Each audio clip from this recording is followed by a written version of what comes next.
Hi folks, and welcome to Aches and Games, a relaxed monthly check-in between two slightly older British gamers talking gaming, life, and whatever other nonsense comes to mind. We're not quite sure how it's November already, but we've got a great show for you nonetheless, taking you through the thorny issue of gaming difficulty. Plus, we'll give our thoughts on Dead Space, which was October's terrifying game of the month. We'll reveal November's game, and we'll share with you what we've been up to, playing, watching, and all that jazz.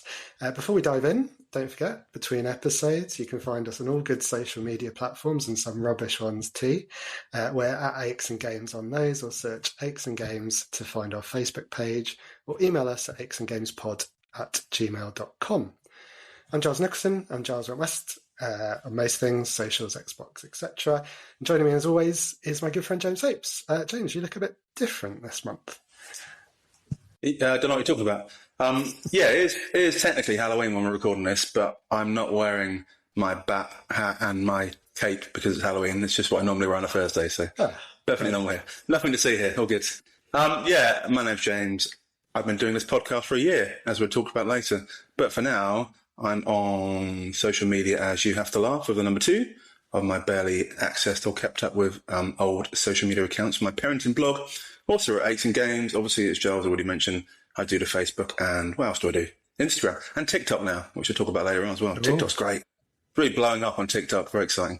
I'm also on PlayStation as Jamesy Boy 1978 and on Xbox as James Boy 78 and those 4 digits that I should write down one day, but I still haven't, so I'm on there somewhere so I can play Fortnite with Joshua. And that's me. Also, as Giles got completely right first time last week, or last month, or last year, whenever it was, we also have a website, www.achesandgames.co.uk, because it's a company in the UK. Thank you. Thank you. Good evening, Giles. Well, what you might have noticed is I didn't even try it this month because I thought I'd probably screw it up again. But yeah, if you're a listener to the audio version, we will pop a clip up or something of James in his wonderful attire. I am dressed as myself today in a shocking twist of events, but we're also in slightly different settings, aren't we, James? You're coming from a different location, different acoustics, and likewise with me. So bear with us if it sounds a bit different this episode, folks. And I'm sure we'll talk about that because relocation is probably part of what we've been up to. But on a more exciting note, what have you been up to this month, James? Yeah, weirdly, just looking at the camera, it looks a bit like Boy George from the 80s in terms of outfit. I needed some more makeup probably, but I didn't realise it looked quite so Boy Georgie. There we go. Anyway, lovely. So October's been an interesting month. Obviously, it's culminating with the excitement of Halloween. So Joshua and Sarah are currently out doing trick-or-treaty stuff. And in the olden days, our house and our road, no children ever used to come by for trick-or-treating when we first moved here for the first 6 or 7 years. But now, for the last 2 or 3 years, as indicated by my Ring doorbell notifications every couple of minutes, people keep coming to our door to steal our sweets. So my mum is on door duty at the moment, bless her, with a box of rapidly dwindling sweets. So hopefully at some stage she doesn't burst in the middle of the podcast to say that he ran out of sweets and panic and then all that stuff. So that's Halloween at the moment. You're right, Absolutely, yeah. The rest of the family dressed it. I've just realised if Joshua and Sarah are trick or treating, and your mum's greeting people at the door, what outfits have we got in store for us across the family? But Joshua's a Grim Reaper, as he was last year. It's just a little face mask. It's got a nice blue and black outfit with some chains across it. It's a bold look. Again, quite 80s in appearance. Sarah's wearing nothing. Yeah, indeed, from the olden days.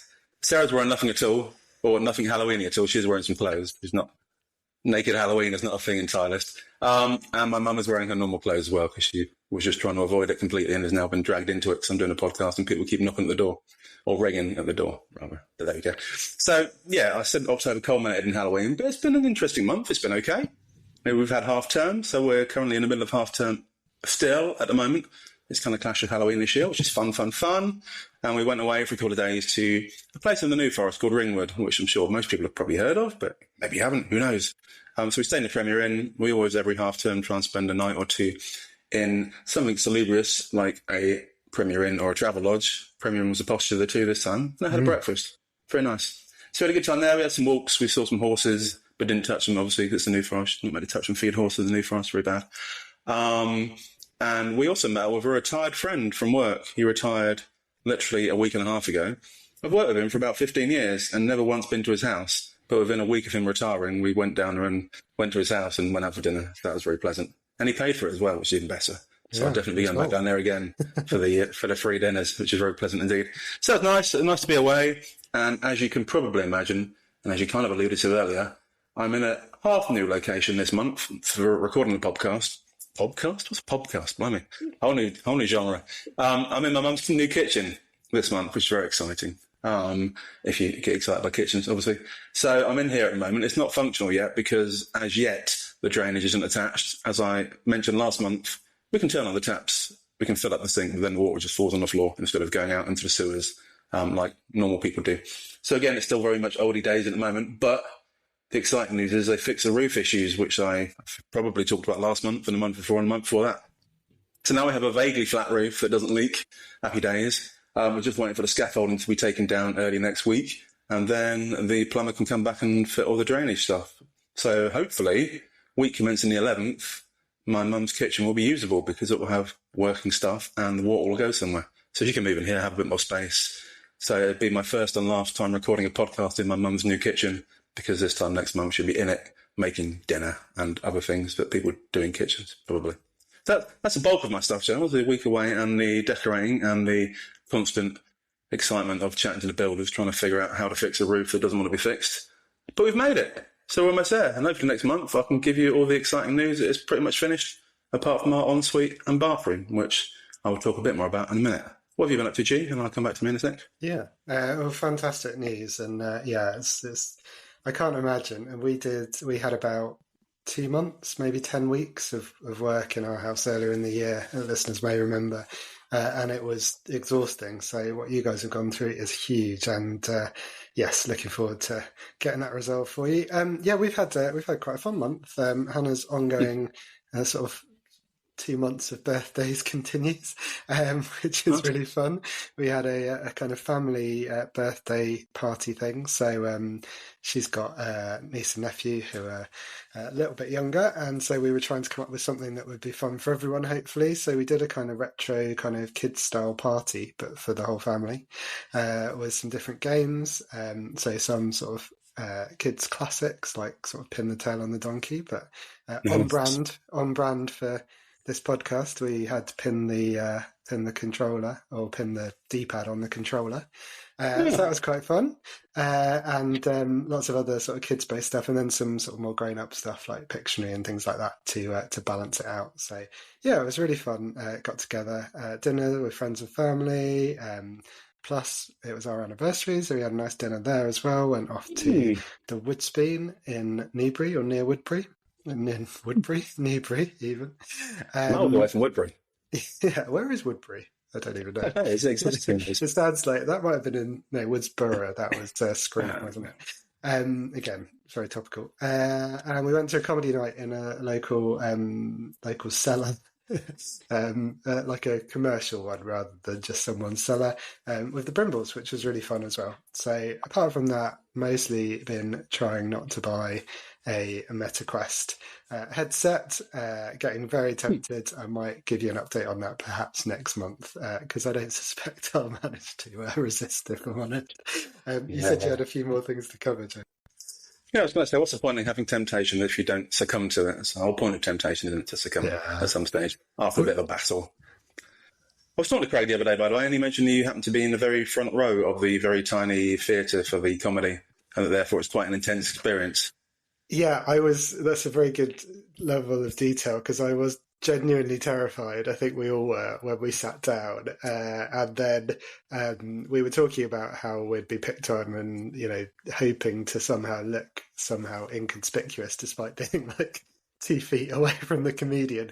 And literally the first thing, he went straight to Craig and asked him some questions. And you just have to go along with it, don't you? One person vaguely near the front did decide to try and kind of it wasn't heckling, but he was trying to be funny himself, and that was obviously a huge mistake. So we just sat there and took it like a champ, and it was really fun, actually, really fun night. So yes, I wouldn't choose that seat, but given the seats available, it was the best option. I.e., it was the only seats available at that point. Yes, it sounds like literally no one would choose those seats because there was no one in those seats. There we go. Yeah, so back to my trip to Ringwood. I mentioned on social media the other day, it was a very, very unusual experience. We went to Prezzo, the popular Italian food chain. Not that we're being sponsored by them as yet, but you never know. Next month, who knows? Yeah, next month. I generally go there because you get a discount on the blue light card, which you get for working for the emergency services, which is very good. But this time it was a bit annoying. We got there, we sat down, all very pleasant. The waiting lady was called Charlotte. She seemed very, very, very pleasant, very welcoming. We sat down, looked at the menu, and then she said, "Oh," after a couple of minutes, "by the way, we can't do pizzas or burgers tonight." I was like, "Okay, that's fine. Thank you for letting us know. But we weren't going to get pizza or burgers anyway, so that's fine. We're going to get pasta." Okay. So that's cool. Came back in 5 minutes' time, and we said, "Right, we're going to start with the garlic bread with mozzarella and caramelised onions." She said, "Oh, about that. We can't do pizza. We can't do pizza or burgers because we run out of mozzarella." Amazing. Blimey. Yes. So the popular Italian food chain that specialises in pizzas and mozzarella cheese had run out of mozzarella completely. So we couldn't have that either. She could have it without the cheese, like plain garlic bread with caramelised onions, and we went for something different. So in the end, that was a bit disappointing. And then the main course was disappointing as well, with salmon, pasta, and for £18, we probably could have made it 10 times better at home for next to nothing. But there we go. It's all about the ambience and how it can boost the economy with a very poor food and lack of choice and ridiculous prices. All good there. The other thing I think I alluded to last month was we had an issue with cables. Yes. I tried to talk about it last month. We'd put a lot of effort in during the early build process in running an Ethernet cable. Is it Ethernet? Is it Ethernet? Who knows? Yeah, LAN cable for the old people. From our lounge, so our Virgin server box, to the new room, so we can have all the nice cable connections through a nice switch in there, which will then power everything in through the Ethernet cables. Great idea. They fitted all the skirting, put everything back together, and then in the end, none of it worked.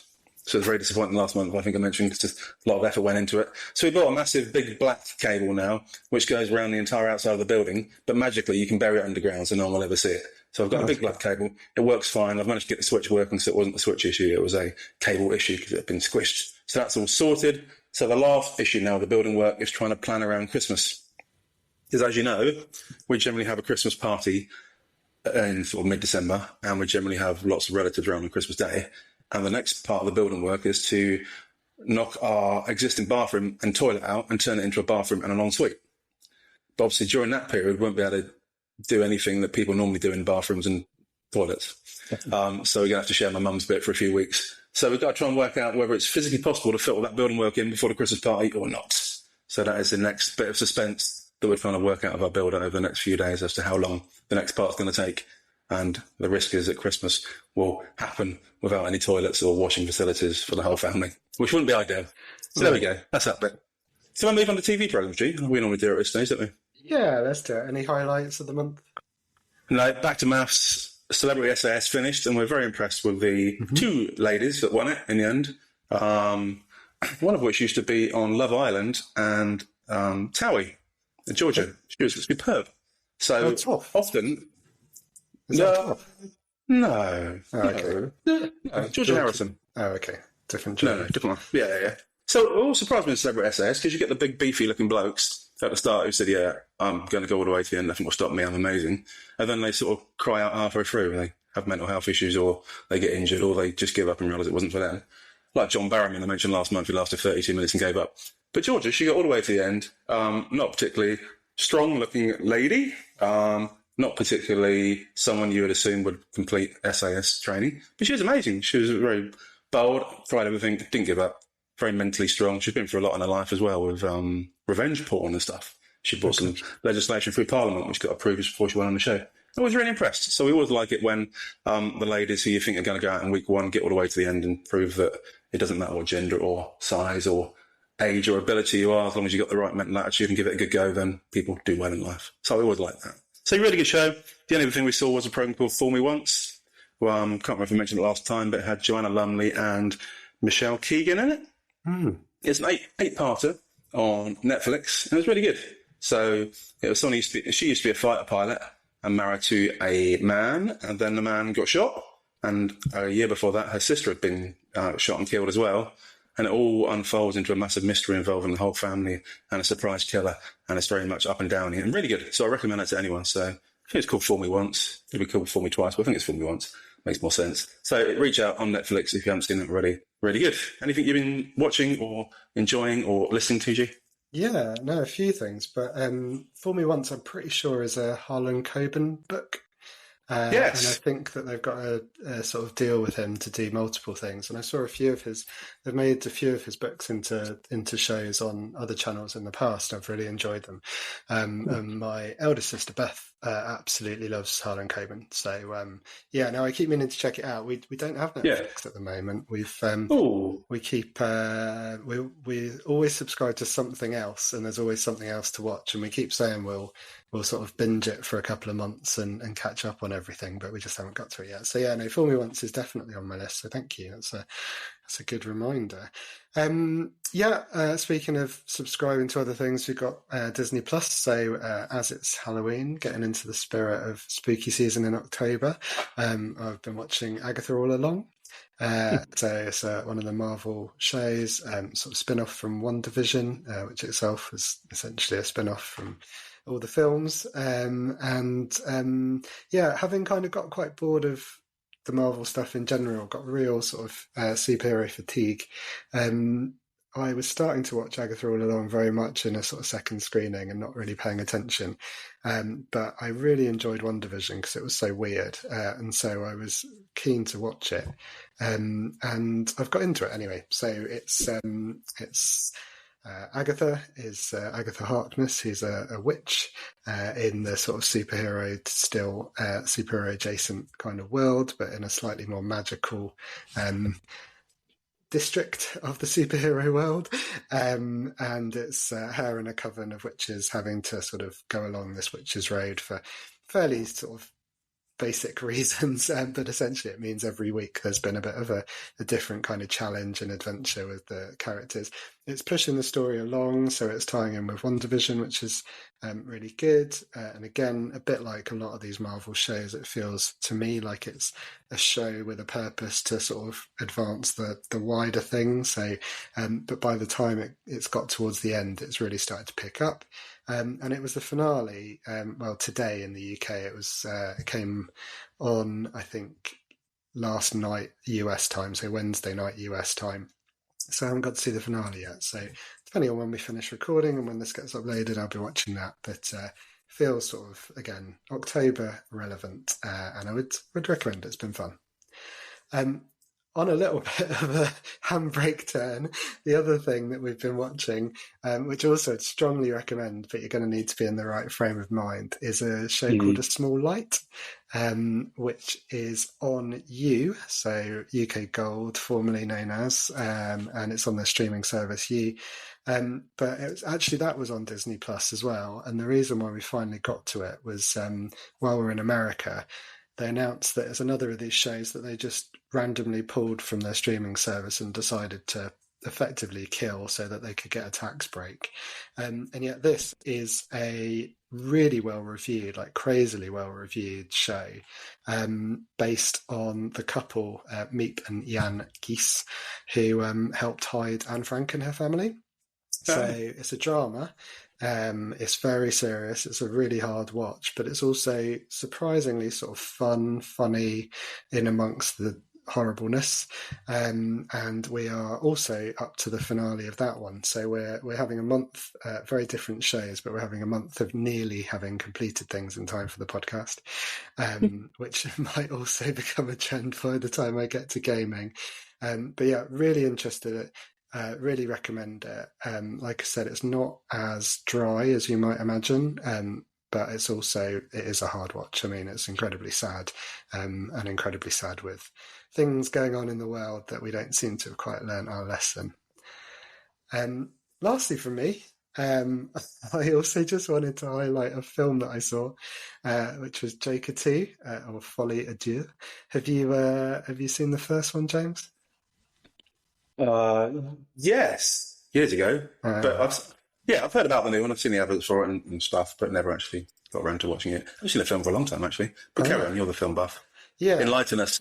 Well, I particularly wanted to mention it, and we're running a bit long, so I'll be quick. But I wanted to mention it because it has performed absolutely appallingly at the box office, and it's been, usually people say a film's divisive or divisive when the reviews are kind of somewhere in the 60s. On the aggregators, this is a film that's kind of averaging in the 40%, so really badly reviewed.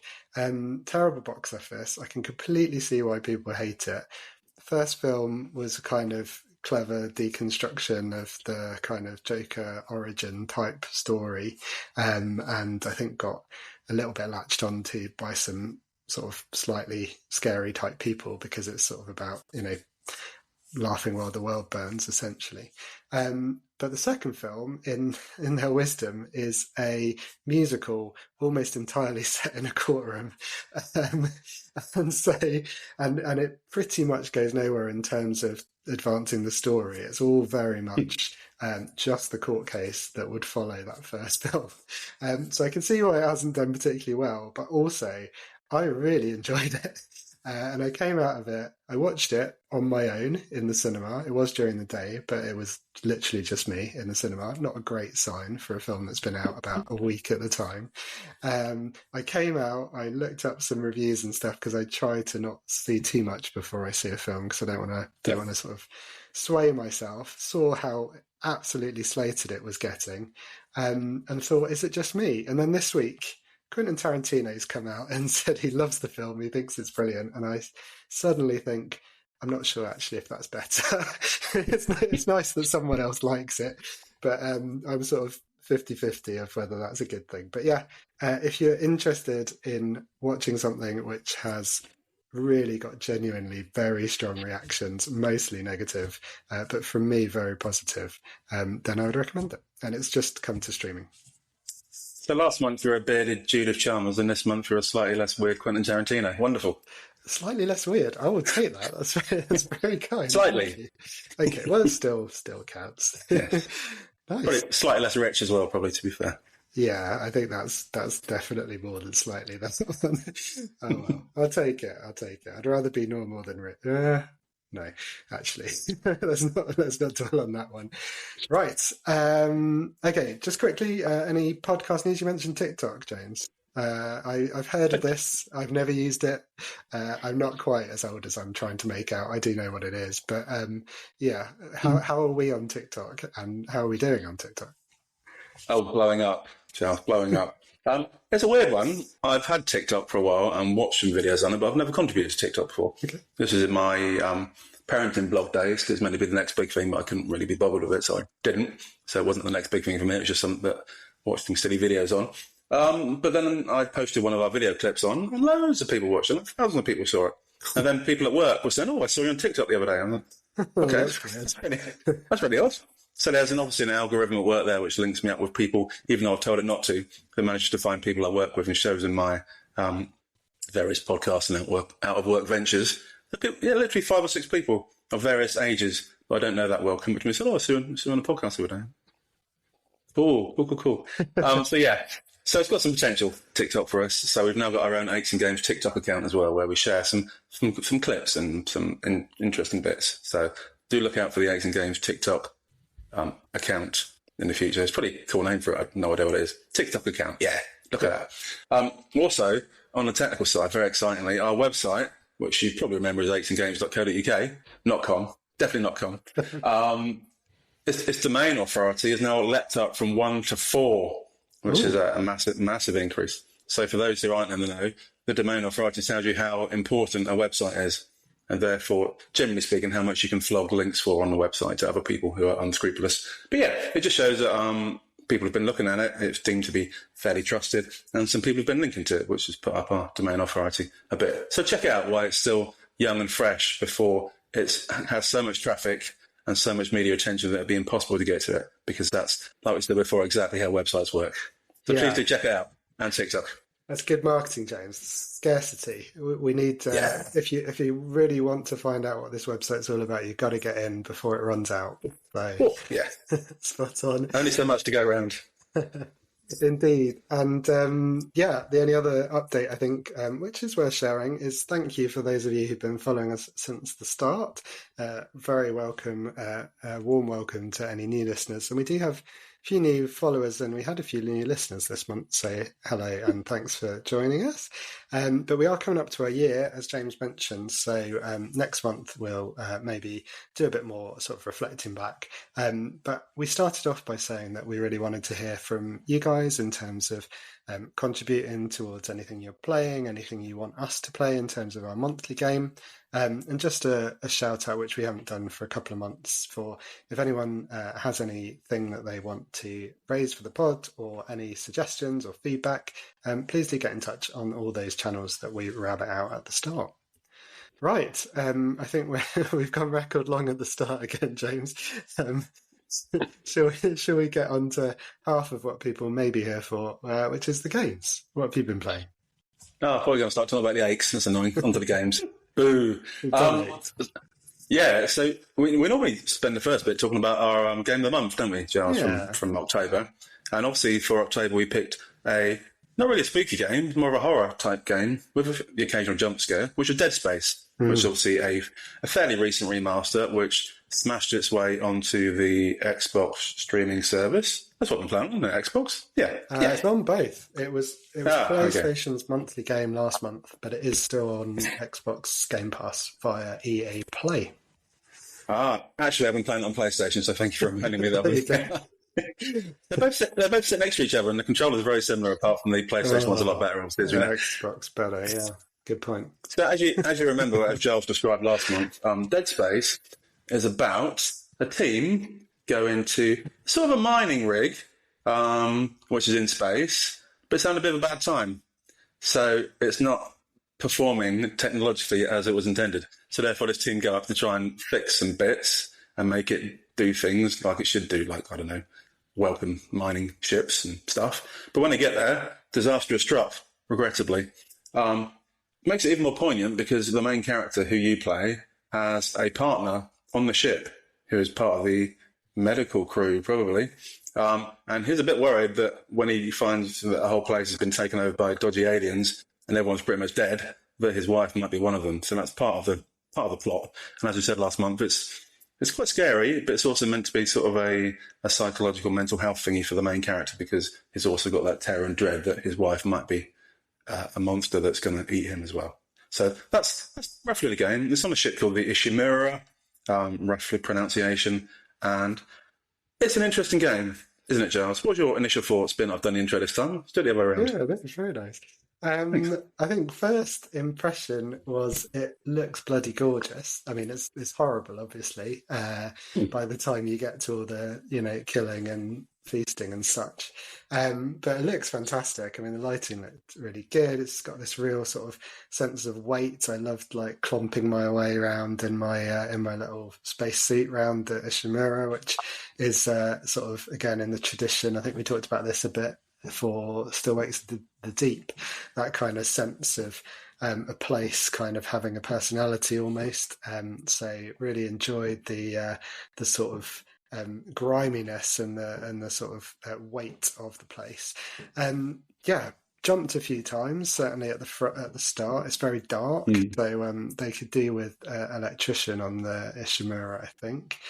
Sometimes you even get to make it darker. I don't know if you've got to one of these bits, James, but yes, you have to choose between maybe turning the lights off, taking the power cell from the lights and powering something else, which, always seems like a really bad idea and always fills me with absolute dread, as does any kind of random noise from around a corner. So I've learned through this game that I'm really a complete scaredy cat. I have to say I found it incredibly difficult. Very tense. I haven't played a survival horror for a while, and it's definitely in that kind of space. So initially I started playing, I was just firing off all my rounds of bullets and other weaponry, and not really paying too much attention, and I died a lot. And I also have played lots of games where I seem to be able to roll or jump out of the way of things that are trying to attack me. So I very much miss the ability to do anything useful like that and just stand there while some bastard monster just eats my face off. So yeah, that I'd say that's my kind of main feeling. I mean, it's basically Aliens, the game, isn't it? After talking about Alien Isolation being more of a slow-paced hidey horror, this is attacked by horrible monsters type horror and just desperately trying to make your way to the next save point. What did you think, James? Yeah, equally harder than a very hard thing in hard season.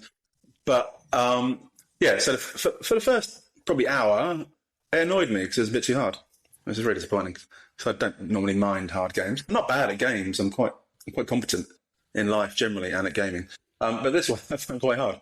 Possibly because of the tactics, like you suggested earlier. You're inclined to try and kill the monsters as soon as you can. But in reality, you need a little bit more patience and a little bit more tactics. So, like, for example, it's good to shoot their legs and kneecaps because then they fall on the floor, so you can then whack them apart. Whereas if you shoot them in the head, they don't generally die. They just keep rolling towards you and biting you with their ugly faces. So tactically, it took a little while getting into. So the first chapter took me an absolute age. But I've raced through chapters 2 and 3 a bit quicker, so I feel a bit better about myself after getting through the first 3 chapters at least, and that's something. But it's taken me a good 6 hours so far to beat 3 chapters, which is probably longer than it should take the average person. And at one stage, I got so annoyed that I had to put it on easy for a little while because this particular scene just annoyed me so much that I was going to give up on the game because I wasn't getting any enjoyment out of it because it's too hard. So there we go. I enjoyed the storyline. You get a nice feeling of isolation on it, even though it's not alien isolation, it's still a good feeling of isolation because you're separated from your teammates pretty instantly. One of them gets dead and the other 2 go off in different directions and leave you to do all the work while they sort of hang around and man the comms or whatever they... Very selfish of the one who got dead. I mean...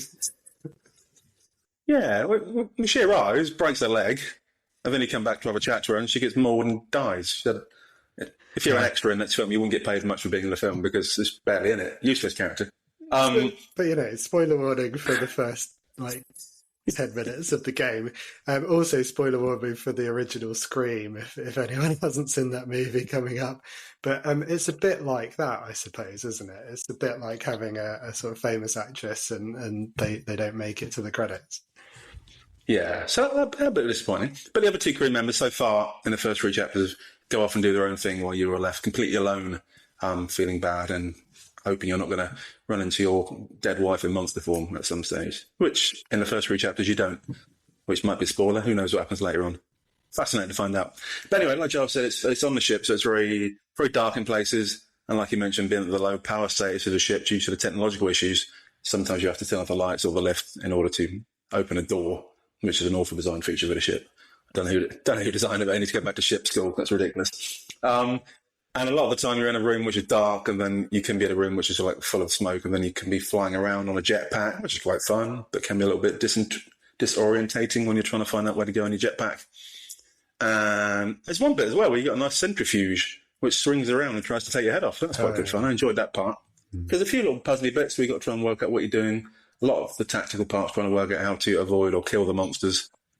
I was hoping you'll be able to avoid the monsters and run, but a lot of the scenes you can't avoid them and run. You have to physically kill them before the next door opens or the next part starts. So it really is do it until it happens. And most of the time, the main tactic is to whack them to death with your weapon. So instead of shooting them, I spend a lot of time just standing there whacking people to death until they fall on the floor, and then you stamp on them to get an extra credit or an extra little bit of health pack or whatever else. So a very interesting game. That's very hard.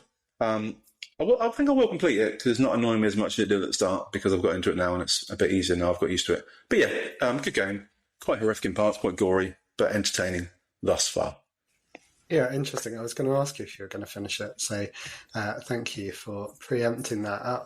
I think about 2 or 3 chapters from the end, so I'm a little bit further than you this month. But there were certainly times where I nearly either gave up or sort of threw my controller to the floor in sheer frustration.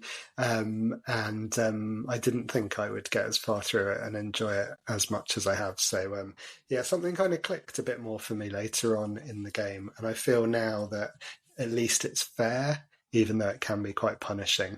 So I think I've found a good balance for it. But there's a few tough bits to come, so I won't promise that it's going to get any easier. Awesome. So I think part of the reason why you're not quite through that one is you've been playing quite a lot of other stuff, looking at our notes. Anything else you wanted to pull out from your list? Not a lot of stuff, but as we talked about last month, I spent a lot of time on Plague Tale Requiem because I wanted to finish that because I was really loving that one. I thought it was one of the best games I've ever played, very enjoyable, obviously very, very ratty.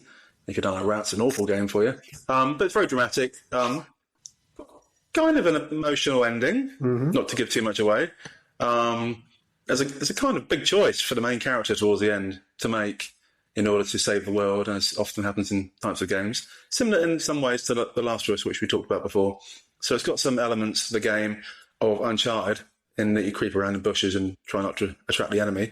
But also it's a kind of a similar overall theme to The Last of Us in terms of saving the world by making some kind of personal sacrifice. So very interesting. At the end of the game, which I got to and really enjoyed, it's beautiful at the end. Lovely scenery, lots of flowers. It goes back to how nice it felt at the start of the game, back at the end, but with a different haircut. So at the end, the main character has very short hair. Still only 15 though, bizarrely, even though she looks mid-20s in the game and acts like someone in the mid-20s. It doesn't feel like a young teenage character. Very odd. A great game. No, indeed. Would happily play it again and would happily play the first one now because hopefully that has now become free on some services, as we might discuss later. So I'll probably play Plague Tale Innocence at some stage, even though I know what happens, but it'd be great to play because it is a really enjoyable game. So I spent a lot of time on that one. Glad to finish it. A bit disappointed to finish it, like with all good games, like with all good books and all good series.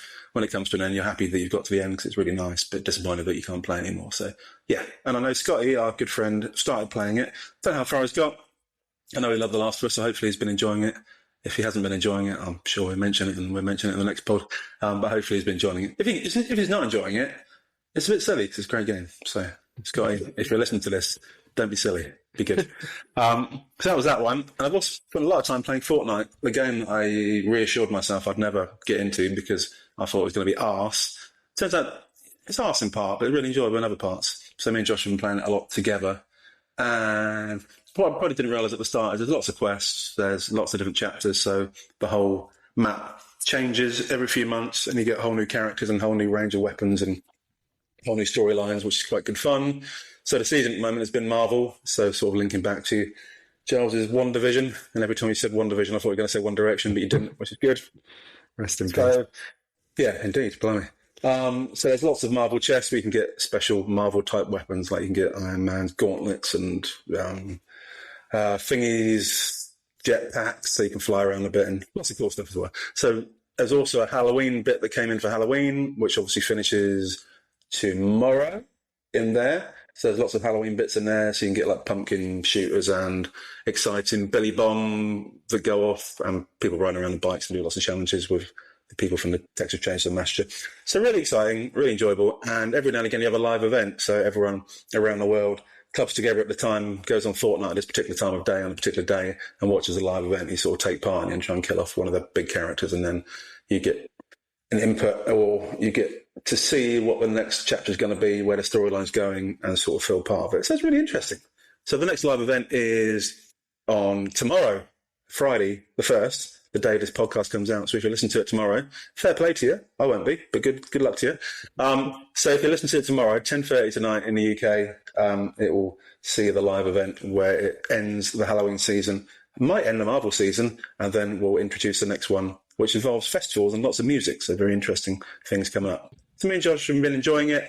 I didn't want to pay for anything originally, so I've worked my way to get my first non-paid for skin by working quite hard and getting less awful at it. I'm still awful at it compared to normal people, but it's a lot more enjoyable. So we've spent a lot of time playing Fortnite. Joshua loves it, and I've really got into it. You never played it, did you? Or did you?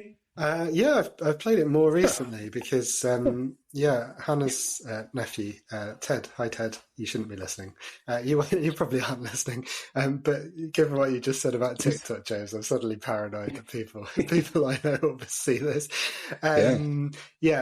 Ted really loves it and plays it all the time. And whenever we go away, he's like, in fact, whenever I log into the Epic Games Store to download my free games, I clearly flash up on his, because it's connected all through Epic, flash up if he's playing as online, and he messages me going, "Oh, are you playing Fortnite?" And I'm like, "No, Ted, I'm still just collecting a huge list of games on my PC that I'll never play," which he can't really understand. And when I think about it, he's probably the one in the right here.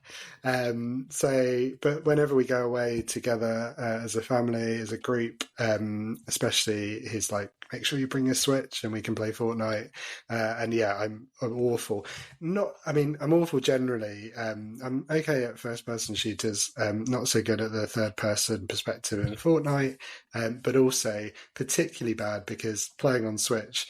If anyone's ever had the Xbox and the Switch, flicking backwards and forwards between, they switch the X and the Y button and the A and the B button. James, you're nodding along. You feel the pain.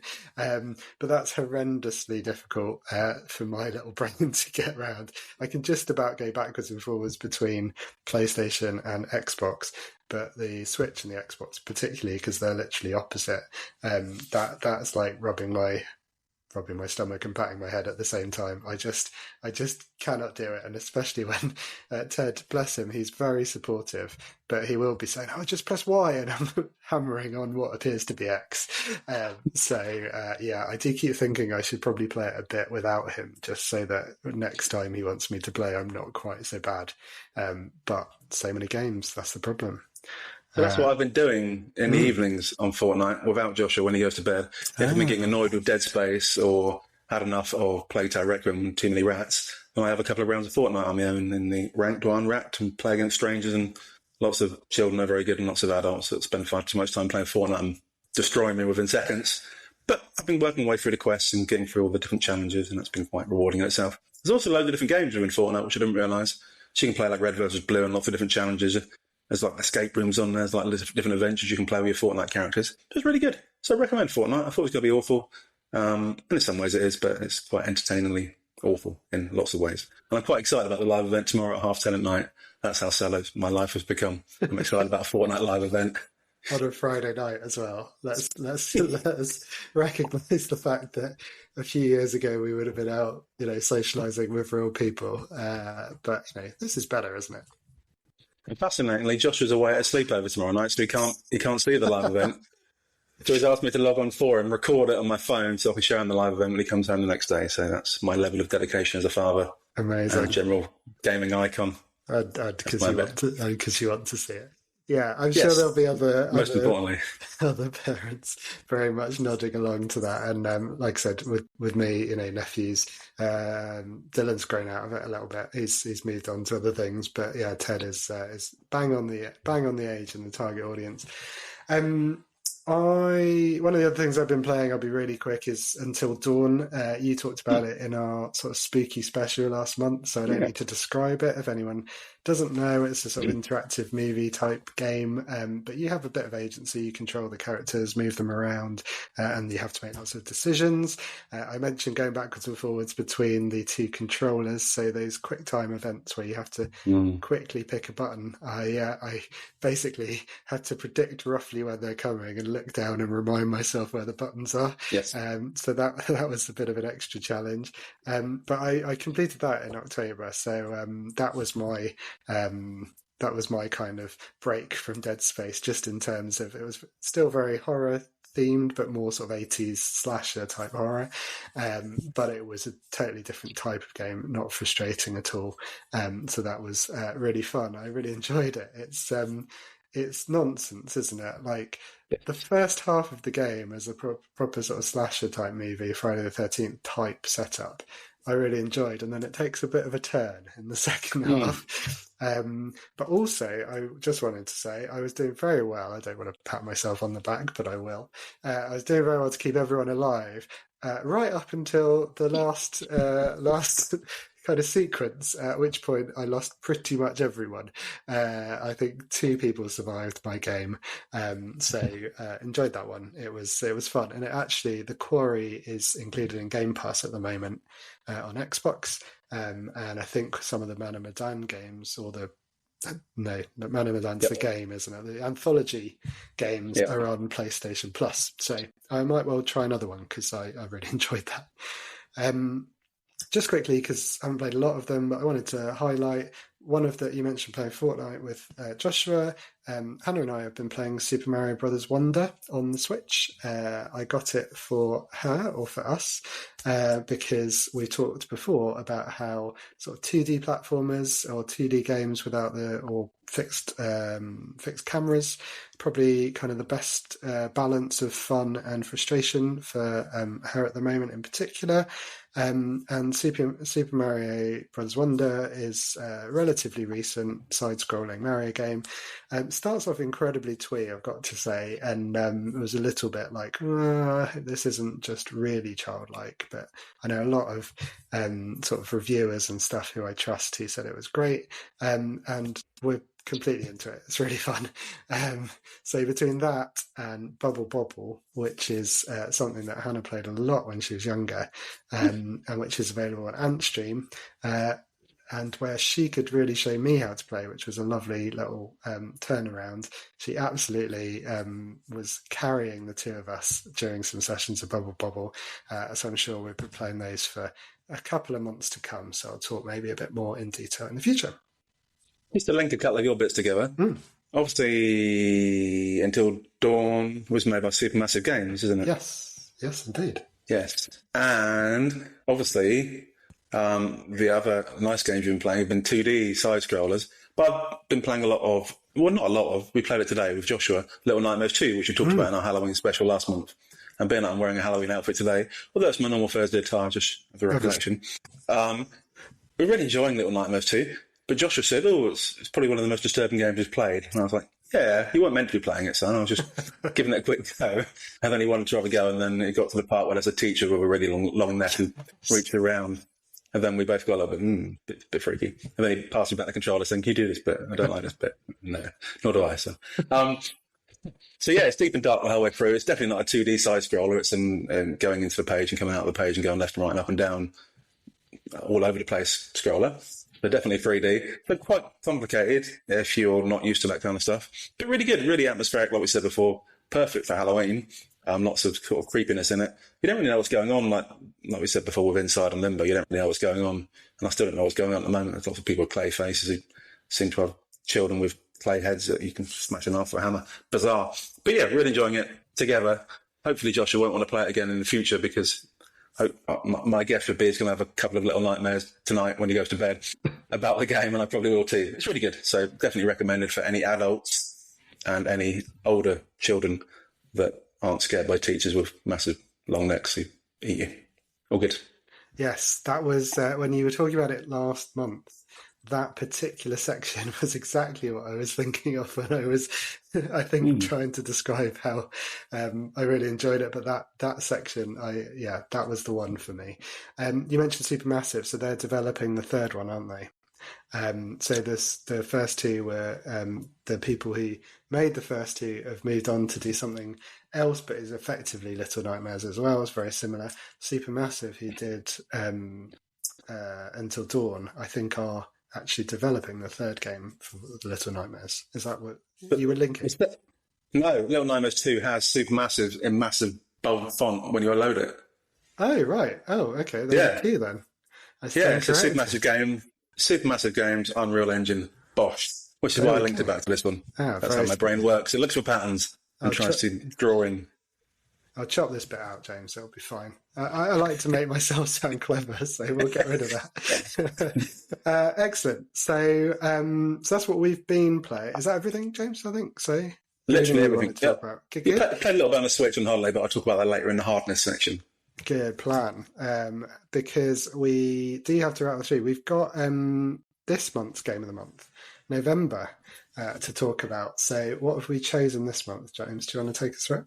I'm assuming you mean this month's Game of the Month. plural. Games of Right. the month. Game Oh, yeah. of the Yeah. month.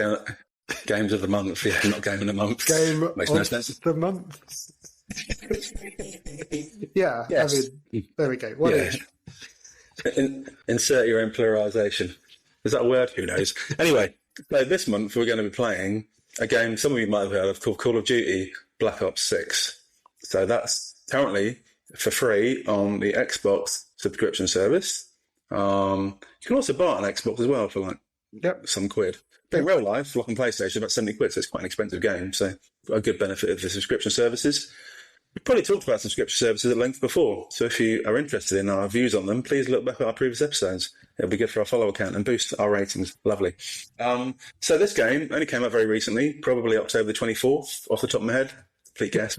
Who knows? And it's about shooting people with guns and stuff. But deeper, these people used to work for the CIA, which is an American agency, as some of you may know from films. They got kicked out because some dodgy dark force started getting involved in the CIA and kind of took it over, and they kicked out all the goodies and left it with baddies. So these goodies have gone off, and they're trying to sort of clear their names and also bring down the new dark forces within the CIA. So that's kind of what the game's about. It's a Black Ops team, obviously, so you're still doing lots of spy type stuff, and it's quite sort of secret and undercover and a bit stealthy. So lots of fun stuff involved by the look of it. And I've played Black Ops games in the past. There have been many of them, and they've generally been very good. So hopefully this one is good as well. You've done Black Ops before, G, I'm assuming? I think only the first one from memory. But yeah, really enjoyed that. It's either one or two that I think is right up there in terms of the single player game. But yeah, I haven't played Call of Duty for a very long time, and like you said, given that it's available through the subscription, it's got great reviews, hasn't it? The single player in particular. So looking forward to that one. I was just giggling because I think I think listeners let you behind the curtain here. Sometimes we really prepare how we're going to describe a game, and sometimes we might wing it a little bit. And I mean, I don't think you could tell, James. I was just listening to your description of Call of Duty. That was awesome. I think they should put that on the box. It's quite accurate, though, to be fair. It was, yeah. Sounded a bit rambling, but I had all the facts in there. Considering I don't read my notes at all, it's just off the top of my head, and it sounded about right. Awesome. Interestingly, with Black Ops 6, though, it has a very good campaign. The campaign's gone down pretty well, and it's meant to be graphically amazing. But it also has some multiplayer, which is obviously meant to be very good. But it also has zombie rounds as well. And I think there's been a few series where there's not been zombies, and now they've brought zombies back. So for people who enjoy zombies, then fill your boots with the zombies. So yeah, looking forward to playing that one. That'll get some good game time this month. My favourite Call of Duty ever is still the World War II ones. I like the World War II themed stuff. That's quite authentic. So this one's going to be nothing like that at all, obviously, because it's based in the late 90s in the CIA in America. But no doubt it'll be very enjoyable. And I thought, for a laugh, it'd be quite fun to compare and contrast a modern shoot-'em-up game with an old one, which is why it's two games of the month, unless it's over 2 months, in which case it'll be 2 games of the month. So we're going to go for a game called the Chaos Engine, which some of you who are old, like us, might remember from the heady days of the Amiga back in the mid to late 90s. I think it might have came out in 94, 93. I'll Google it later, let you know. But it's a game where you take, there's like 6 main characters who all have their own different skills, and you go around shooting lots of stuff and solving missions and stuff. And I remember it because I had it on the Amiga. I've still got the big box in the cupboard somewhere, but obviously I've not played it for a good 20-odd years.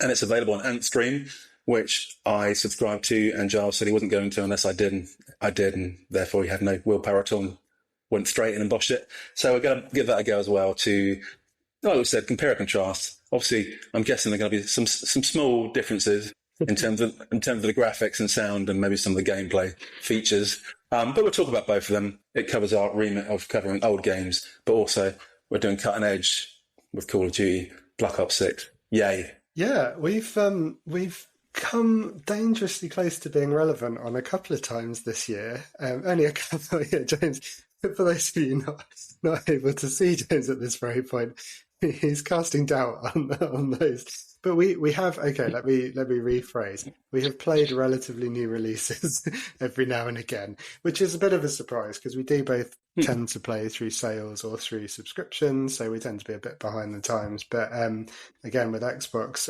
dropping some of the brand new games into the subscription services, PlayStation's also done the same with some of the smaller games that we played, like Animal Well, for example, which was I think we played in release month. So yeah, really looking forward to going back to Call of Duty, and also looking forward to going back to the 90s, because as anyone our age, I mean, basically we never really left. Cool, great choices, James. Look forward to those ones next month. Thank you. Okay, we're looking at the clock. We are in danger of a record-long episode, which feels like something we say every month. So we will rattle through. There's been a lot of news, but they're all quite small. So I'm just going to group together a few things I thought we might want to mention. Lovely. PlayStation's Concorde is now fully dead, like the plane, unfortunately. This was a live service game that launched a couple of months ago. It had absolutely terrible player counts, and they pulled it, saying we're going to think about what to do with this and rework it and come back. They lied, or rather, what they decided was that it was not salvageable. So they've closed the game permanently, and they have also, unfortunately, closed the studio that made it, Firewalk. $200 million down the drain. Some accounts say up to $400 million. Just a huge miss, really, from Sony, who usually have a great track record. So I thought that was worth mentioning. No glee there. There's the usual console warrior nonsense, but this is a lot of people who've lost their jobs. It's a game that people have poured their hearts and soul into over years that is not, it was up for about 2 weeks, I think, so very few people got to even experience it. It's a pretty tough industry to work in, I think, James. Yeah, I wouldn't think. Well, yeah, it's got plus and minus, isn't it? It's good fun, probably making games, but also obviously got all the time pressures, and like any other job, when you get into it, you've got to meet deadlines, and unfortunately, at the end of it, you've got to sell games, and if you don't sell games or if people don't play the games, then you're pretty much dead in the water pretty quickly. So it's pretty cutthroat these days, isn't it? It's not like the olden days where there was only like 10 games that existed for the Spectrum and everyone bought them when they came out and played them all to death because nothing else was around. Now you've got infinite games from infinite number of years. So if your game doesn't hit on the first week and it doesn't get good reviews or player count doesn't hit, then it's all over. It's sad, really. Yeah, absolutely. Similar story with a smaller game, but Prince of Persia, The Lost Crown. It was a kind of side-scrolling Metroidvania type entry into the Prince of Persia series from Ubisoft, so not a small business, but a smaller team, and they've disbanded that team. No chance of a sequel, unfortunately, but I'll hold my hands up. It was a game I wanted to play and I haven't bought or subscribed to, so ultimately I think the lesson here is if you want these games to do well, you're not a charity. We're not here to sort of use all of our money, but if you want them to succeed and you like the look of it, then give them a go. Quite high street shops, really, isn't it, in town centres? If you don't go to the shops anymore because you do everything online and you don't pay for stuff, and they close down pretty quick. So yeah, use it or lose it. Exactly. Sounds like a Grange Hill type motto, doesn't it? Just say no as well. Although they should have specified which questions, because that could be terrible advice in certain circumstances. Slightly happier news over at Halo Studios, as it is now known, formerly 343. They have seemingly turned a page, and hopefully Halo can come back to what it was. Did you see they did some little Unreal 5 experiment tech demo thingies, James? Did you have a chance to look at these by any chance? No, I did not. Were they good? Check them out. They look fantastic. But then it's kind of easy to make a tech demo look good. So the question is, how are they going to translate that to games? Obviously, being a major multiplayer element to Halo, there's lots of questions about will it be a multi-platform game, with Xbox tending to release more and more on other platforms. So watch this space. Could be a reboot of the original, but that's a way out. But a bit of better news I thought I'd share. And then just picking out a couple of other positive stories, this podcast has managed to get Alien Isolation 2 greenlit 10 years after the original. I mean, I can only assume, because we talked about it last month, and literally like the week after the podcast landed, they announced a sequel to this game, 10 years old. Surely it can't be a coincidence. No, it's a bit too coincidental, really, isn't it? I know, exactly. Yeah. So maybe we could have a think for next month what games we would like, old games we'd like to have a long lost sequel to, and we can manifest those into existence as well. But no, very excited about that, apart from being a complete hypocrite, because as I mentioned last month, I didn't make it through the first one. So maybe I should go back to that when I'm feeling braver. Awesome. Maybe this one would be less scary for you, Giles. Maybe it'd be less scary. Nice. Yeah. Maybe the aliens kind of learned to get along with others a little bit more, and he's sort of socialised. We shall see.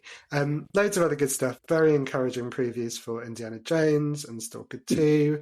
A game called Neva came out, which I mentioned, Gris, Gris, a beautiful 2D side-scroller a few episodes ago. This is the next game from them. I actually paid money for that, or rather I used my prize credit from my family party that I mentioned earlier to buy that, along with some reward points. Thank you, James. I believe you were doing some consulting on what that present should be. And yeah, some good games look like they're coming out too. They just announced the PS Plus games for November. Hot Wheels 2, which looks fun. Ghostwire Tokyo, which has a colon, and Death Note Killer Within, which doesn't have a colon. And I was trying to work out where to put the pause in that, and I just thought, screw it, I'll just go straight through. But that is a day one release on PlayStation Plus Essentials. Apparently Death Note is a very popular, possibly manga. So I'd imagine it's Death Note colon Killer Within, but they have had a colonoscopy because there is no colon to be seen. Thank you very much. It doesn't feel like the kind of game I'm going to be playing anyway, so the colon or lack of thereof doesn't really bother me too much. However, Hot Wheels sounds interesting. Over 130 different vehicles you can use and lots of different races and fun. And the other one, that Ghostwire Tokyo, sounds interesting. You go to a suburb of Tokyo that's normally bustling, and you rock up and there's nothing there. Everyone's buggered off, and you sort of try and figure out why. So that sounds quite fun. Meant to be graphically very advanced and only on the PS5, which is a miracle these days because so many games are still PS5, PS4. So this was PS5 only, so bound to mean it's going to be awesome. So hopefully it will be. Yep, yeah, exactly. And it's been in the higher tiers of PlayStation Plus before, but it's now on the Essentials. So if you subscribe through the sort of relatively cheaper version, you'll get that, and you'll also be able to keep it for as long as you've got your subscription. It's also in Game Pass because it's owned by Microsoft now. But like you said, exclusive to this generation. And you mentioned earlier, James, you've seen, I take it, either in the notes or elsewhere, but I was going to mention that Plague Tale Innocence, the first game, is free on Prime Gaming from today. As of recording. So glad you saw that one. Really interested to see what you think if you go back to that after the second one, because it's a lot more, it's a lot shorter, it's a lot more, what's the word? Basic, I suppose, in a way, but story-wise, and you can see the connection very much. So interesting. Well, I've got my PC fully set up now, and so even got a new graphics card has slipped into it. A graphics, because I mentioned before, didn't I, with the PSVR 2, which have the adapter that you can use on a PC, you have to be over a certain, less than a certain age of graphics card. So now I've got a graphics card that is compatible with it, so I could get one eventually. Maybe I'll put it on my Christmas list or something similar. So, very much looking forward to playing that one, as mentioned earlier, on my PC. Fantastic. Good stuff. Right, can I mention a couple of little games? Yeah, I was going to go for it. Yeah, just a couple of little ones, topical, because Horizon Zero Dawn Remastered is out today, 31st of October. Obviously not today in real life, because today is the 1st of November, the launch day. But if you went back in time to yesterday, then that would be out today. So Zero Dawn Remastered out on the PC and PlayStation 5. Again, looks awesome. It's up to the graphical standards of Horizon Forbidden West and looks pretty cool. So I've never actually played either of the Horizon games yet. So it'll be interesting to play that one. So I'll probably play that one first now because it makes logical sense chronologically. Also, Animal Well, you mentioned earlier, is now not just on PlayStation, it's on Xbox as well. So that'd be good for those Xboxers because it's a really interesting game, very different. If you wanted to find out more about it, there's probably a podcast on it that we've done, and there's probably a review on the website, which is probably called eggsandgames.co.uk.com. So do check that out if you want to find out if it's worth making the purchase on the Xbox system. And also, I'm not sure if you're going to talk about the partner preview. There wasn't much excitement on it from the Xbox bit, apart from one game called Phasmophobia, which has been out on the PC for a long time. But I thought it looked really interesting. So that's out on PlayStation and Xbox. But Xbox kindly talked about it and gave a preview, and it looked really good. I thought the trailer was quite fun, actually. It wasn't relating to the game at all. It just sort of gave you a preview when it's coming out and showed you some of the techniques and some of the images. But interestingly, it's a up to 4-player co-op, cross-platform. So you can detect and identify and sort of solve ghost-type stuff. And I think there's like 40-plus ghosts in, I don't know, 7 or 8 different, maybe 12 locations. Who knows? But it sounds quite fun because you can team up with 3 of your busy mates across platform and solve mysteries and stuff together. So that might be something we could do in the future with a couple of us plus us to solve ghosty type stuff. That's quite fun. Yeah, there you go, listeners. If you fancy joining us for something like that, just get in touch. That would be fun.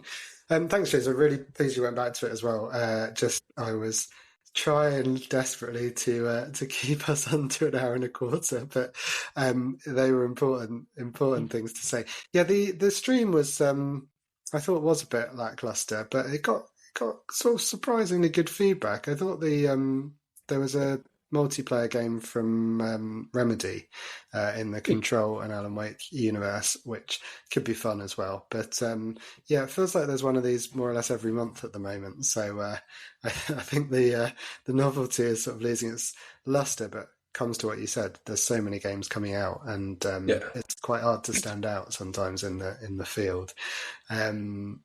Awesome. And also, weirdly, we talk about games a lot for the last year, but we haven't played a game together for over a year now, so we really need to get back on that particular horse. Okay. Not a horse game particularly, unless you're going to play Red Dead Redemption 2, which is all horse-based. Yeah, maybe Phasmophobia, which is not Phantasmagoria or Phasmagoria. But yeah, that looks good, so let's give that a go. Sounds good. Maybe Scotty hit us up. Quick game of zombies on Call of Duty maybe as well. Yeah. Nice. Awesome. Well, we are over an hour, and we do have a main topic for the month. But as we alluded to earlier, it sort of ties in with Dead Space, because I think both of us had the experience of finding it possibly too hard and maybe frustrating.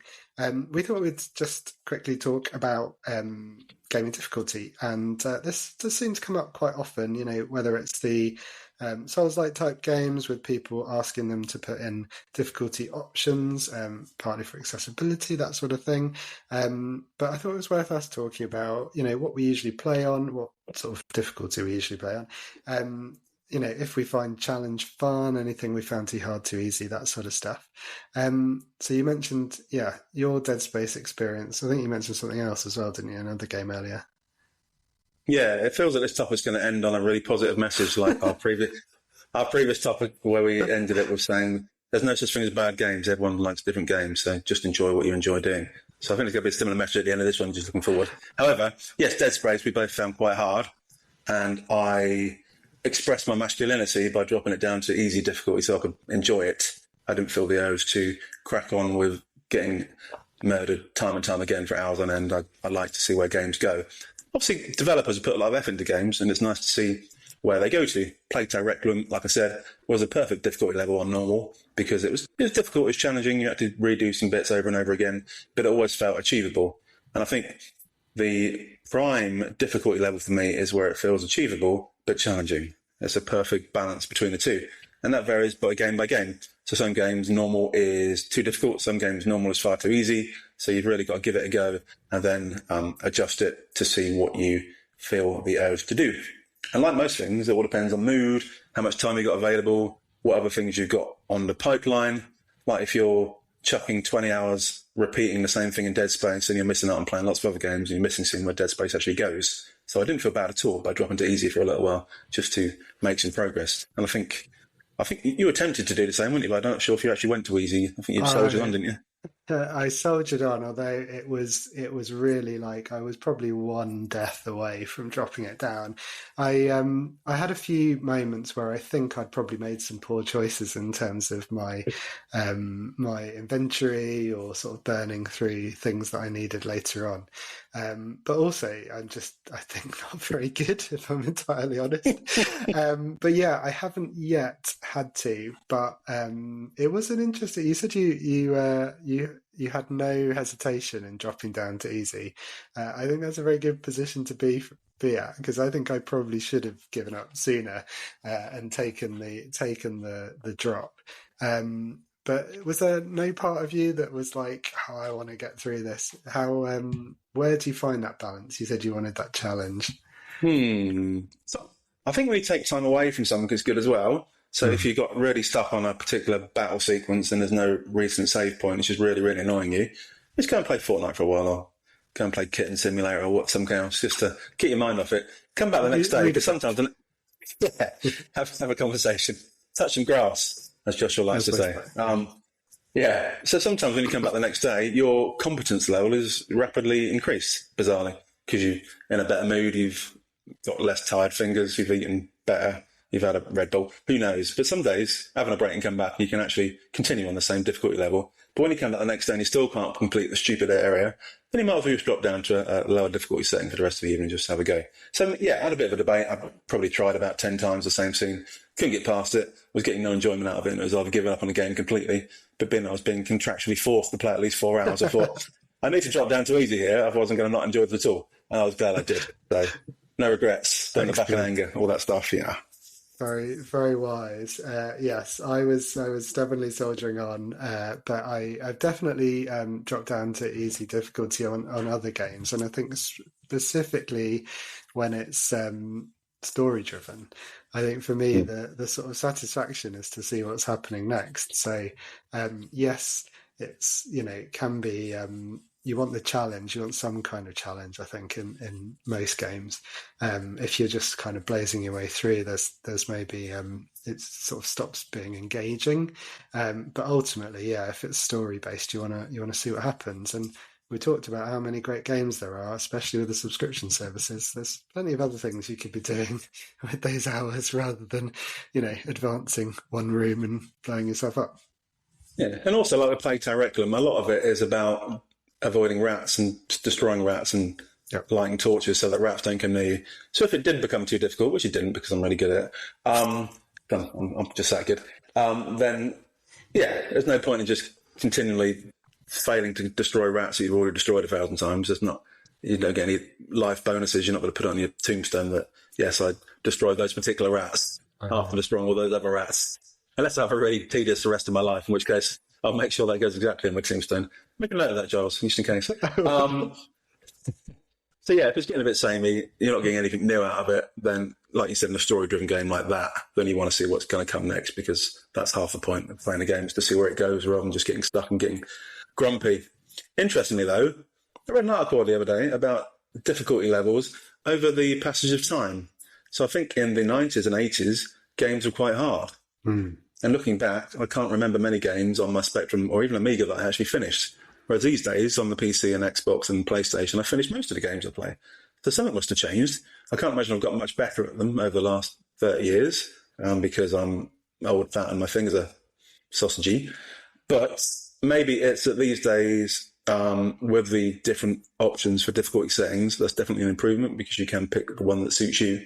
And I think in the old days, you used to play a game that you paid lots of money for. There probably wasn't another game coming out similarly for another few weeks/months. So you just had to keep going and going and going.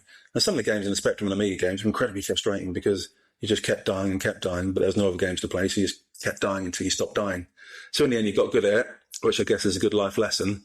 But these days, I prefer to have difficulty settings so you don't get quite so stuck. So interestingly, for the games of the month, for this month, it'll be interesting to see how difficult Chaos Engine is compared to Call of Duty Black Ops, if on the normal difficulty setting. And whether you can adjust the Chaos Engine to have a different difficulty, because I've got a feeling Chaos Engine is going to be really hard, and I get the feeling Call of Duty is probably going to be fine. So that'll be fascinating as well. Yeah, it's a good point. I definitely remember playing the same level over and over again, and I think quite a few of those games weren't actually that long. You just Yeah. you just played the same bit forever. And as a kid, maybe you didn't really notice, but as an adult, going back to some of these games, you're like, oh wow, there were kind of five worlds in this thing, and I probably never saw the third one. Um, so yeah, I'm really looking forward to playing some older stuff. I think outside of story, I remember a friend of both of us, John Braid, I used to live with. I'd come home from work at lunchtime. Sometimes we were very close to the office, and he'd be playing FIFA, probably like 98 or something back then. No, hang on. I owe something. And yeah, he'd be winning like 12-1, something like that. Just, cruising through, scoring these amazing goals. And I could never get it. And John, if you're listening, he has listened to some of our episodes. So hey, I hope you now can take the win, because I completely understand it now. There's me, like challenging my way through, like scraping a kind of 1-1, or usually just getting battered by someone who was much better, getting increasingly stressed or increasingly like agitated during a lunch break of work. Surely what you want to do is relax. And John had found, I think, the perfect version of that for him. I mean, I personally, I still like a bit more of a challenge, but I definitely didn't enjoy getting walloped every game. So yeah, maybe there's some sense in that. If you're trying to get some enjoyment out of this hobby that we do, then make sure you're enjoying yourself. It's interesting you mentioned FIFA, because every year with FIFA/EA FC 20 something, I go on career mode, where you create your own player and work your way up through the ranks. And I always find it ridiculously easy, annoyingly. So whatever difficulty level I'm on, it never provides much challenge at all. So within a few seasons, you've got all the way to the top and you've scored a winning goal for England. It's not that challenging. So that annoys me. I'd like the career mode in FIFA/EA Sports 24, EA Football 24, EAFC 24. Blimey, keep up, James, please. To be more difficult. So weirdly, some games are too difficult, and some games, especially sports games, sometimes are quite easy, I find. But it might just be because I'm good at sports games and awful at everything else, but who knows? So I mentioned earlier about Fortnite as well. So I play Fortnite for enjoyment, but I do like to do okay at it. Doesn't create a lot of enjoyment if you go into a ranked battle and within the first 5 seconds someone just headshotted you and that's the end of it. And you're like, that wasn't very exciting at all. So there's no obviously way of setting a difficulty level in Fortnite, but it kind of works it out for you. So that's another approach to gaming, isn't it? So in Fortnite you can improve in the ranks by doing well in the ranked battle matches. So you gradually progress up through bronze, silver, gold, and then there's epic and ridiculous and knob, or whatever the other levels are. So you only play against people who are similar levels to you, and it resets itself every season. So when a new season starts, you're all back at the bottom of bronze and you work your way back up again. So after a few weeks of each season, you generally will play against people who are at a similar level, which is quite nice. But again, you can tell that some people just play it 24/7, do nothing else with their lives. Awful people who just come and hit you on the back of the head and you get no enjoyment out of it at all. So again, 3 types of difficulty. Sports, far too easy. Some of the adventure games, especially those involving spaceships and with Japanese names, far too hard. And then Fortnite, it's a balance because you can sort of rank yourself against other people. And last one, because I mentioned we played a bit of Switch on our trip to Ringwood, and we played Sonic 2. And weirdly, I remember Sonic 2, or all the Sonics, not being that hard in the olden days. I thought, but maybe I just didn't play them much because I never had a Mega Drive. But this is really hard. And Joshua is really good at games and spends a decent chunk of time being good at everything. Is awful at it. So I don't know what happened there. It's a very basic side-scroller, Sonic, as you know. You get a bit more involved because you go through tubes and stuff. It's really hard. So me, Sarah and Joshua all played it, and none of us could get past like level 5, and there's like miles to go. We just couldn't get past it at all. It's too hard. We just kept drowning. Bizarre. So I don't know if it's because of the awful Switch control system. It's different than the old Mega Drive system, or whether the game is just really hard and we're really bad at it, and young people have got used to playing games that are easier these days. Who knows? But that really annoyed me because we just couldn't get past his level. There we go. Well, yeah, you mentioned online, or you mentioned Fortnite. That is a whole world of games that I've sort of avoided, and mostly I used to play a bit more, but mostly that was because I was just terrible in comparison. So the idea of having sort of skill-based matchmaking of some kind is that would actually encourage me to play rather than just going in and getting my bum handed to me on a regular basis by some screaming American teenager. Hi to any American teenagers listening. We really value your attention. Thank you very much. Awesome. Thank you, James. So we're saying generally, as you kind of trailed, some kind of hot take that play however you want to. That's what we're saying. Yeah. Like I said before, gaming's all about enjoying things, isn't it? There's no point in playing a game and hating every second of it and persevering for no good reason, apart from talking about it on a podcast. So you've got to get some enjoyment out of it. So therefore, play on whatever difficulty level you find enjoyable. Give it a go. If you want to drop it, great. If you want to put up to make it more difficult, great. That's the whole point of the difficulty level settings. So just do you. I always wonder in those like how long to beat type websites where it says the game takes 8 hours, whether people put it on baby level or something, that's why it takes 8 hours, and we're playing on grown up level, and that's why it takes us like 3 or 4 times as long as it should do. So I'm sure it's not because we're awful at it. It's probably just because everyone else is cheating, like Joshua always says. Or they're on really easy level. Who knows? Let's end on that positive thought, James. I think probably we might be kidding ourselves, but sometimes delusion is a nice place to live, isn't it? Excellent. Well, that is the show. As you mentioned, sometimes things are worth persevering with. I hope, listeners, that you've borne with us. You're bored with us come 82 minutes. No, hopefully you've stuck with us through the show. Hopefully, really keen to hear what you have to say, what you think about gaming difficulty. I know, for example, we've got a few listeners, Scotty is one, who very much like the Soulsborne type games, which I always find more frustrating than fun. So I'd still like to hear what everyone has to say about difficulty, about our game of the month with Dead Space, if you played the original or the remake. Want to get your thoughts on Black Ops over the next month, please do message in through our channels, through our website, through our email address, and also if you do have access to the Ant stream or an Amiga knocking around the house, Chaos Engine, because that's a really nice little juxtaposition of those two games for this month. So that's the show. Please remember to like and subscribe. Give us a 5-star review to help us push up the searches. We'd appreciate your follows, interactions, like I mentioned, usual socials, and at gmail.com. I'm Giles Nicholson. Giles went west on most things. And how about you, James? Yeah, how about me? I'll be spending the rest of the evening going around the streets trying to get some sweets/candy in my costume. Although it's not a costume, it's my normal Boy George type attire. And also, I'll be spending the rest of half term trying to learn the new language involving Skibbity and Sigma and Riz and all the other words that Joshua has been using this week more annoyingly than ever. So maybe in the next episode, if you want to write in with your definitions of what those awesome words means, then please do. Apart from that, back to work tomorrow, starting work at 6 a.m, so that's why we're recording a little bit earlier tonight after a nice Halloween spectacular, and getting back to getting my arse handed to me on Fortnite. Looking forward to the live event tomorrow night, 10:30 for those listeners listening on day one. And yeah, it's going to be a lovely month of November as we rock towards Christmas. Yeah, we'll see you first Friday of December for more Aches and Games. Cheers. See you later.